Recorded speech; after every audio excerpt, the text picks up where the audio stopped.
Breaking news देते चले आपको कि पाकिस्तान ने जुल्म और बर्बरियत कश्मीर में देखते हुए अपनी फ़ौजें कश्मीर में उतार दी हैं और बड़े पैमाने पर भारतीय फ़ौजियों को मार भगाया है और कश्मीर के बड़े हिस्से पर कब्ज़ा कर लिया है। दोस्तों, क्या ही अच्छा होता कि ये न्यूज़ मैं आपको सुना रहा होता और आप लोग खुशी से पागल हो रहे होते। अभी भी आप यही देख के आए हैं कि कश्मीर में पाकिस्तान ने वाकई अपनी फ़ौजें उतार दी हैं, लेकिन ऐसा सिर्फ एक गैरतमंद हुक्मरान ही कर सकता है। इमरान खान साहब के साथ और बहुत से मामलात हो सकते हैं जिनकी वजह से वो कश्मीर में अपनी अफवाज नहीं उतार रहे। फ़ौजें ना ही उतारें, कम अज़ कम जिहाद का ऐलान तो कर दें, कम अज़ कम हाफिज़ सईद साहब को तो रिहा कर दें। इतना तो कर ही सकते हैं ना। कम अज़ कम उन माऊँ बहनों का ख्याल रखते हुए इस मुल्क के या आज़ाद कश्मीर के अवाम को ही इजाज़त दे दें कि आप जिहाद कर सकते हो, आप जा सकते हो, जिहाद का ऐलान कर दें, हाफिज़ सईद साहब को रिहा कर दें। कुछ तो मदद मिलेगी ना उनको। कश्मीर की माएँ बहनें और हमारे भाई, उनकी शहादतें रोज़ बढ़ती जा रही हैं। कर्फ्यू वहाँ पे नाफिज था, उसके बाद क्या हुआ?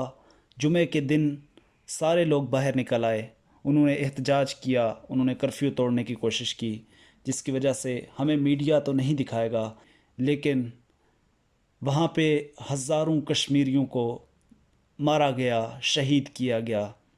लेकिन हमारा मीडिया, हमारे हुक्मरान, हमारे जितने भी बड़े हैं, वो इस पर कुछ नहीं बोले, बहुत कम, बस बातों की हद तक जो उन्होंने कहा। लेकिन ये वक्त बातों का नहीं है। जब माँओं और बहनों की इज़्ज़तें लूटी जा रही हों, जब घरों में घुसकर कश्मीरियों के ज़बरदस्ती दस्तखत लिए जा रहे हों, ज़मीनें भारतीय अपने नाम कर रहे हों, जब भारतीय गुंडे कश्मीर में दाखिल किए जा चुके हों, जब वहाँ पे असमतें लूटी जा रही हों, तो हमारे गद्दार हुक्मरान, गद्दार इसलिए कह रहा हूँ कि शाह महमूद कुरैशी साहब ने क्या किया है आप लोगों के सामने है कि पिछले 10 से 15 साल के बीच में अफ़गानिस्तान और भारत की तजारत को रोक दिया गया था पाकिस्तान के रास्ते से, लेकिन इन दिनों पिछले 1-2 दिन के अंदर अंदर वापस इसको बहाल किया गया है। क्या आप पैगाम क्या देना चाह रहे हैं? हमें आपकी ये समझ नहीं आती। इमरान खान साहब के साथ मैं दिलो जान के साथ हूँ, लेकिन वो इस वक्त कहाँ पे सो रहे हैं? हमारे हुक्मरानों को कुछ तो ख्याल करना चाहिए। मोदी साहब यहाँ से पाकिस्तान से 2 घंटे लगातार उनका जहाज़ जो है हमारी फ़ज़ा में रहा है। वो यहाँ से जाके 36 मज़ीद तैयारों का जाके एग्रीमेंट करके उनको वापस भारत लेके जा रहे हैं। किसके लिए? वो हमारे ऊपर हमला करेंगे, लेकिन हमारे हुक्मरान कहाँ पे सो रहे हैं? मेरे पीटीआई के दोस्त नाराज़ भी होंगे मेरी बातों से, लेकिन आप लोग ही खुद ही बताएं, इंसाफ के साथ बताएं कि क्या यही हमारी गैरत है? आप लोगों का दिल क्या कहता है? आप कमेंट में लाजमी मुझे बताइएगा। मेरे दोस्तों, पाकिस्तान की शाहरग है कश्मीर, लेकिन वो कट चुकी है। पाकिस्तान ने क्या किया है?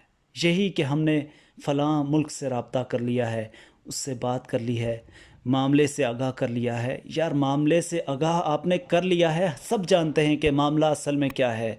वहाँ पे लोग मर रहे हैं, इंटरनेशनल मीडिया वहाँ पे रो रहा है, हालांकि वो हमारे साथ नहीं हैं, उनके बयानात बदलते हुए पता नहीं चलता, लेकिन कुछ ना कुछ तो करना चाहिए था ना।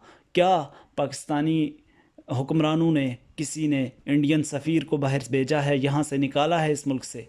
क्या किसी ने फ़ज़ाई हदूद पर पाबंदी आयद की है इंडिया की? क्या कोई और बेहतर इक़दाम जो हमें देखने में आया हो? एलओसी पर जाके देखो ना यार, वहाँ पे हमारे फ़ौजी भाई मर रहे हैं, हमारे कश्मीरी मर रहे हैं, इस साइड पे भी उस साइड पे भी, लेकिन क्या कोई फ़र्क पड़ रहा है? कोई फ़र्क नहीं पड़ रहा। हमारे हुक्मरानों को, हमारे गद्दार मीडिया को, हमारे लोगों को कोई फ़र्क नहीं पड़ रहा। मुहिब्बे वतन पाकिस्तानी होने के नाते मेरी आपसे यही दरख्वास्त है कि आप ज़्यादा से ज़्यादा इस वीडियो को शेयर करें, ताकि मज़ीद वीडियोस आप तक पहुंचती रहें, और चैनल को सब्सक्राइब कर दें। आपके कीमती वक्त का बहुत बहुत शुक्रिया। अल्लाह हाफ़िज़।